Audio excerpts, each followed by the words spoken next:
Human Rights Watch has come up with its own findings of what happened between the red shirts and the troops since April last year. Yes.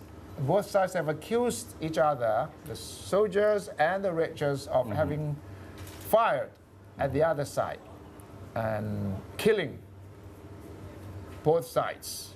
Now, we Thais have been quite confused as to who did what to whom. Human Rights Watch seems to have investigated enough evidence, have talked to enough people to come up with their own sort of verdict, right? They have done 94 interviews, which is a lot. On both sides? On both sides, they have interviewed academics, the victims, the protesters, the government, and even some human rights lawyers on neutral one and pro-red shirt or pro-government people. So what is the conclusion? Well, before this verdict was announced at the FCCT, we have been hearing report that this is going to upset both sides. Both sides. Yes, and it's true. Yeah. After the announcement yesterday, I don't think either side would be happy about it. Well, the conclusion is that the military also fired at the protesters and the red shirts were involved somehow or responsible for the burning of There's some buildings? strongly worded verdicts on both sides. For example, I got some note here. You've got to read it word Yes, I have to for read word. word by word. They said the Thai soldiers, the government soldiers, they were shooting at everything that moves. Wow. And many unarmed people, unarmed protesters, and according medics, as well as bystanders have been shot at. And when it comes to this, they show the nation photographer Oh, wow. on the big screen also. So this is a damning verdict on the government security forces. Did it also say that the soldiers were firing at the temple, the controversial temple, Yes, that- killing many people? So they pointed an accusing finger at the soldiers. Huh? At the government forces. But also the red shirt, this report said that they also were involved in maybe as many human rights abuses as the government side as well. For example, they said that the black shirt Right. people were associated with the red shirt, which goes against what Kun Jatuporn had been saying. Yeah. Kun Jatuporn was saying that the black shirt was a government plan.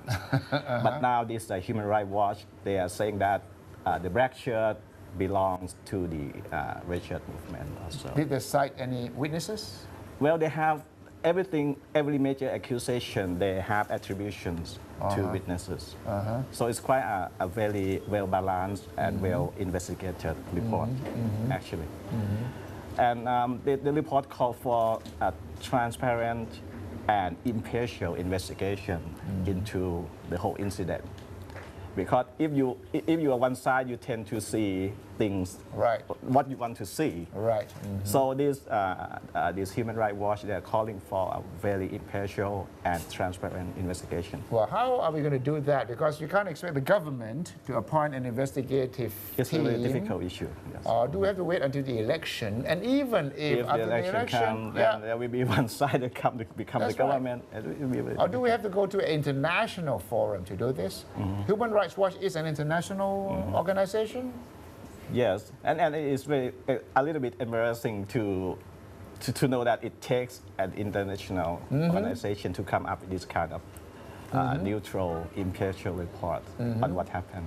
And do you think that could become an election campaign issue? Well, I think both sides will try to avoid mentioning this.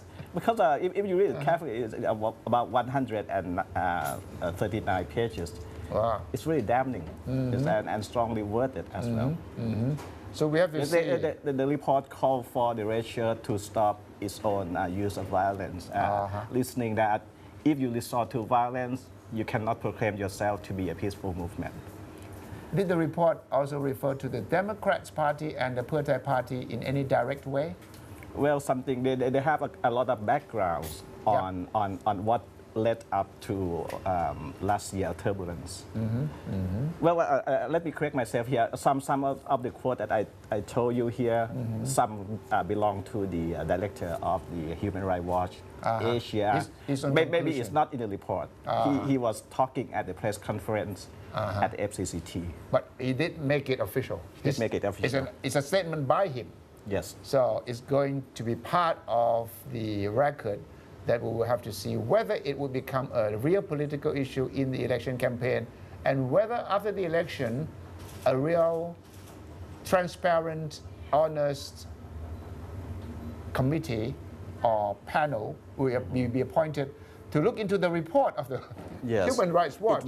It is really worth looking at this report. So it is an important document, and we will see what happens to that after the election.